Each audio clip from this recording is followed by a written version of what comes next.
Good morning student. हम बात कर रहे थे शिव पूजन सहाय द्वारा लिखित माता के अंचल के बारे में, जो एक देहाती दुनिया से संबंधित आंचलिक रचना है, जिसमें ग्रामीण क्षेत्र के जनजीवन का एक सरल सहज शब्दावली के माध्यम से चित्रण देखने को मिलता है। यहाँ पर हमने लेखक के बचपन की बात की थी।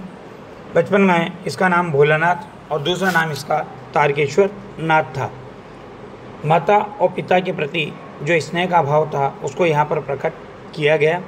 ये पिता के साथ खेलते, उनके साथ सोते और इनके सिर पर भभूत का तिलक लगा दिया जाता तो ये खासे बमबोला बन जाते, इसलिए पिताजी इनको प्यार से भोलानाथ कह करके पुकारते। पिताजी के साथ ही बाहर जाते और उनके साथ उनके कंधे पर विराजमान रहते। जब वो आटे की गोलियां गंगा में फेंककर मछलियों को खिलाने लगते, तब भी ये उनके कंधे पर ही बैठे बैठे हंसा करते थे। और जब वो मछलियों को चारा देकर घर की ओर लौटने लगते, तब बीच रास्ते में झुके हुए पेड़ों की डालों पर हमें बिठा कर ये झूला झुलाते थे। यहाँ तक अपना पिछली क्लास में हो चुका। अब आगे देखिए। अब संतान की खुशी के लिए माता पिता उसके साथ हर गतिविधि करने को तैयार होते हैं।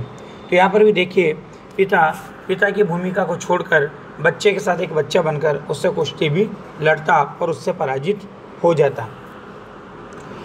तो लेखक यहाँ पर कह रहे हैं कि कभी कभी बाबूजी हमसे कुश्ती भी लड़ते, वह शिथिल होकर हमारे बल को बढ़ावा देते और हम उनको पछाड़ देते थे। वो उत्तान पड़ जाते थे, उत्तान यानी पीठ के बल लेट जाते थे और हम उनकी छाती पर चढ़ जाते थे।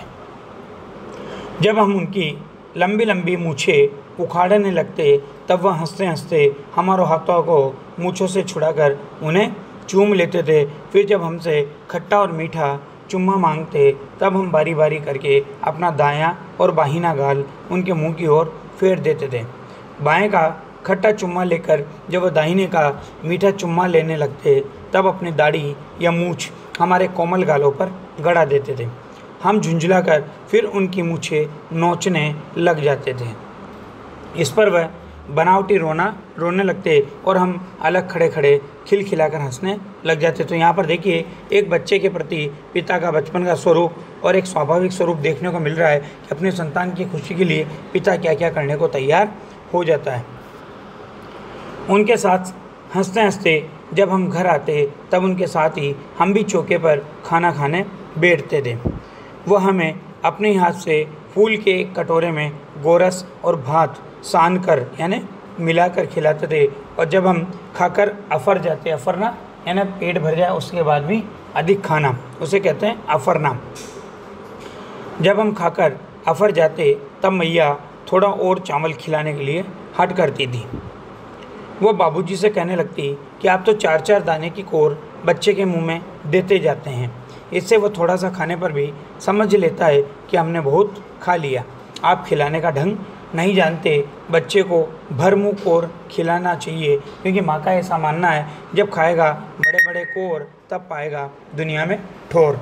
यहाँ पर कहने का अभिप्राय है कि बच्चे का अगर बचपन से ही पोषण, स्वास्थ्य का ध्यान नहीं रखा गया है या उसका पोषण अच्छी तरह से नहीं हुआ, तो उसका शरीर कमज़ोर रहेगा। और जब शरीर कमज़ोर होगा तो वो ज़िंदगी में आगे संघर्षपूर्ण जो समय आएगा, या संसार के लोगों से जब उसे अन्याय और अत्याचार के खिलाफ लड़ना पड़ेगा, या अपने ही जीवन को सार्थकता सिद्ध करने के लिए उसे प्रयास करना पड़ेगा, तब वो दुनिया में कैसे अपने आप को स्थापित कर पाएगा। इसलिए बच्चे को मानसिक और शारीरिक रूप से स्वस्थ होना चाहिए और उसके लिए बचपन से उसे भरपूर भोजन और पोषण प्राप्त होना चाहिए। तो माँ पिताजी को कहती है कि देखिए, मैं खिलाती हूँ, मर्दुए क्या जाने कि बच्चों को कैसे खिलाना चाहिए। मर्दुए का मतलब मर्द यानी आदमी, और महतारी यानी माता। महतारी का मतलब माता के हाथ से खाने पर बच्चों का पेट भी भर जाता है। यह कहकर के वह थाली में दही भात शांति और अलग अलग तोता, मैना, कबूतर, हंस, मोर आदि के बनावटी नाम से कोर बनाकर, कोर यानी ग्रास गस्सा जिसे आप कहते हो, कोर बनाकर यह कहते हुए खिलाती जाती कि जल्दी खा लो नहीं तो उड़ जाएंगे, पर हम उन्हें इतनी जल्दी उड़ा जाते थे कि उड़ने का मौका ही नहीं मिलता था। यहाँ पर देखिए बचपन के खेलों का एक स्वाभाविक चित्रण है कि बच्चे भी क्या करते हैं, बचपन में चिड़ी उड़, तोता उड़, मैना उड़ वाले खेल खेलते हैं और इस तरह से अपना पेट भरते हैं। तो ऐसा ही खेल इसके साथ भी होता था। आगे देखिए, जब हम सब बनावटी चिड़ियों को चट कर जाते थे तब बाबूजी कहने लगते, अच्छा अब तुम राजा हो और जाओ और खेलो। राजा क्यों कहा? कि भाई तुमने पेट भर लिया, जो भोजन था उसको कर लिया, तो अब तुम अच्छे बच्चे हो, राजा हो, इसलिए तुम जाओ और खेलो। बस हम उठकर उछलने कूदने लगते थे, फिर रस्से में बंधा हुआ काठ का घोड़ा लेकर नंग धड़ंग बाहर गली में निकल जाते थे। देखिए यहाँ बचपन की एक स्वाभाविकता का चित्रण है, जहाँ पर बच्चे को किसी प्रकार के कोई लाग लपेट, कोई शर्म नहीं होती और वो पेट भरने के बाद उसे ये भी एहसास नहीं होता कि उसके तन पर कपड़े हैं या नहीं। तो वो क्या करता है, नंग धड़ंगी नहाने के लिए, खेलने के लिए, कूदने के लिए बाहर निकल जाता है। और उसे जब अपनी उम्र के बच्चे मिल जाए तो फिर उसके आनंद का कहना ही क्या। जब कभी मैया हमें अचानक पकड़ पाती तब हमारे लाख छटपटाने पर भी एक चुल्लू कड़वा तेल का मतलब सरसों का तेल हमारे सिर पर डाल ही देती थी। हम रोने लगते और बाबूजी माँ के ऊपर बिगड़ खड़े होते। क्यों? क्योंकि बच्चे का रोना पिता को पसंद नहीं था और कोई भी माता पिता नहीं चाहता कि उसका बच्चा किसी भी बात पर रोए, क्योंकि वो अपने संतान को दुख नहीं देना चाहते या दुखी नहीं देखना चाहते। पर वह हमारे सिर में तेल बोत कर का मतलब सिर को तेल से भर देती थी, तेल से सराबोर कर देती थी, बालों को तेल से पूरी तरह से लगा देती थी, हमें उबट कर ही छोड़ती थी। फिर हमारी नाभि और लिलार यानी ललाट में काजल की बिंदी लगाकर चोटी गूंथ देती और उसमें फूलदार लट्टू बांधकर रंगीन कुर्ता टोपी पहना देती थी। हम क्या बन जाते थे, हम खासे कन्हैया बनकर बाबूजी की गोद में सिसकते बाहर आते थे। यहाँ पर बच्चे के उस सुंदर स्वरूप का चित्रण किया है जब माता पिता क्या करते हैं, उस बच्चे को नीला दिलाकर सुंदर से कपड़े पहनाकर उसे खूबसूरत बनाना चाहते हैं।